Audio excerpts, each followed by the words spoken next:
Hey guys, how y'all today? So I wanted to talk a little bit about my first year playing the violin and the things that I learned teaching myself that I might be able to help you out teaching yourself if you're learning to play the violin all on your own this year without the help of a teacher. Maybe you're just using YouTube videos like I did. I think I've got a few tips that I can give you that can kind of help your playing a little bit.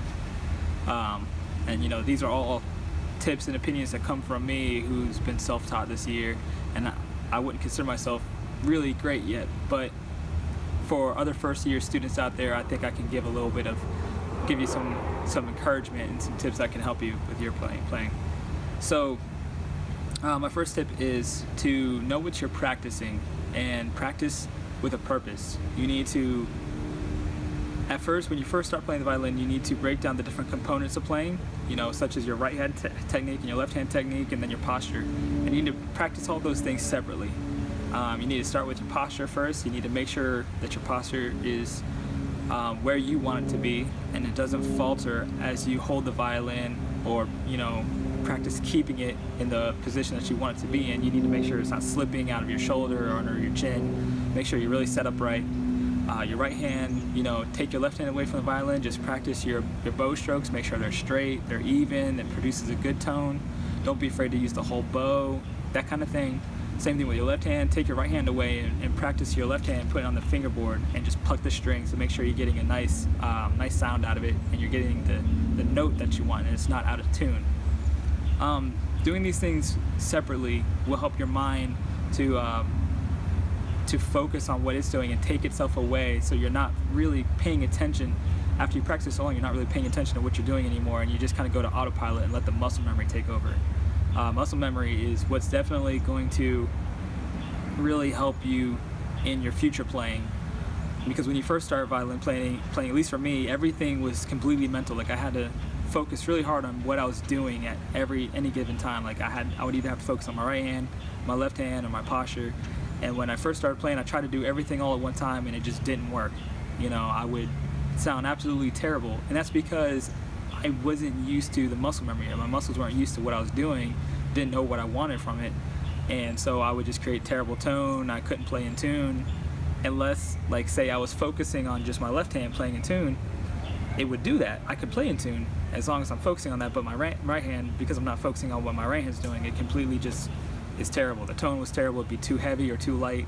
It would be, going sideways, up and down the fingerboard. It wouldn't be staying straight. Vice versa, if I'm focusing on my right hand, I can get my right hand tone right, but I'm not playing in tune. So when you can practice everything separately for hours a day, however long it takes you, then you can put everything together and let your mind stop focusing and just go to autopilot. The second tip I would have to give you would be, after you practice these different components and you learn to let your mind let go and just autopilot take over, and your muscle memory take over, then try playing simple tunes. So you can put those components into practice, because even if you just keep playing notes over notes over notes, if they're not making any sense, then you don't really know how you're progressing. But if you can put all that into play over a simple tune like Twinkle Twinkle Little Star or Mary Had a Little Lamb, then you would your brain makes the connection of, like, okay, this is how the song should sound, but this is how I'm playing it, and it doesn't sound right. And then you can begin to make adjustments to get those songs to sound right. And even if you were to get, like, Mary Had a Little Lamb to sound 100% great, other professional concert violinists couldn't play it better than you, but then you go to play Twinkle Twinkle Little Star and it sounds like garbage, just because your mind it learned how to play that one thing and learned how to move the fingers in those patterns, but now you have to switch it up and play something different, and the bow strokes are different, the fingerings are different, and so you kind of start back to square one. But the more of these simple little tunes you play, the more your fingers get used to the jumps, and the more your hands get used to the different bow strokes and the lengths, and then you can begin to take those things and put them into more difficult pieces. Another third tip I would have would be to definitely play at least in front of a mirror, or if you were to record yourself playing just some short tune like Twinkle Twinkle Little Star, go ahead and play it all the way through.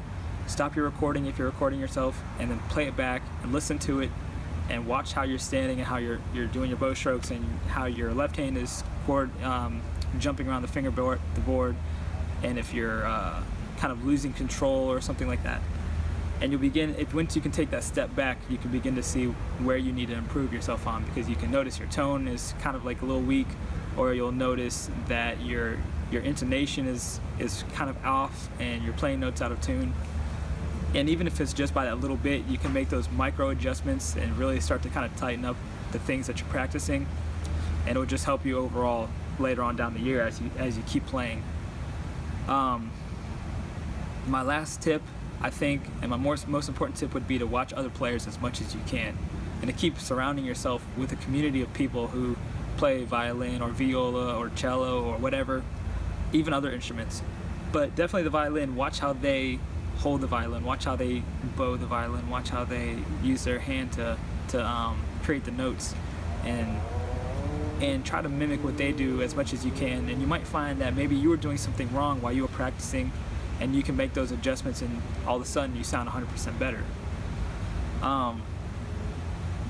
The more you watch other players, the more you begin to adapt like their style of playing. And when you can do that, you realize that you can also form your own style of playing after you've learned other styles of playing. It's kind of hard to explain, but basically you try different things out and you find what works for you. And when you find what works for you, try to stick with it, unless you start to begin to experiment a little bit more and you find something else that works for you. Unless you're being classically trained, there really isn't too huge of importance to make sure that you're holding the bow the most absolute correct way, or that the violin itself is positioned right up on the neck. Like maybe it might drift down a little bit like some how folk players play. Maybe you might hold the bow a little bit more up off the frog like some folk players and other internationalities how they play. The main point is, as long as you can make a good sound and you're playing in tune and everything like that, then it doesn't really matter. If people were just to listen to you play and not watch you, they wouldn't really know what you look like, then it doesn't really matter in the end, if you're holding the bow correctly or if you're holding the violin correctly. Those are the tips I have. I also want to create like a compilation video of my playing through the year, so you can see how I progressed, and so that way I'm not just telling you these tips, but you can see how I kind of put them into practice and how I did these things to kind of improve my playing. And by no means am I like a professional player or really great, but this is just the things I've learned and picked up on my year of teaching myself how to play, and hopefully it helps some of you guys out there. If it does, make sure you comment and let me know how it helped you. Subscribe if you'd like to see more of these types of videos. I do different violin videos all the time. And yeah, and I'd just like to hear what you guys think, and if you have questions, I would love to be able to answer them for you, the things I didn't explain in this video. So just let me know, and I appreciate you guys, and I hope you have a good day, and I'll see you next time.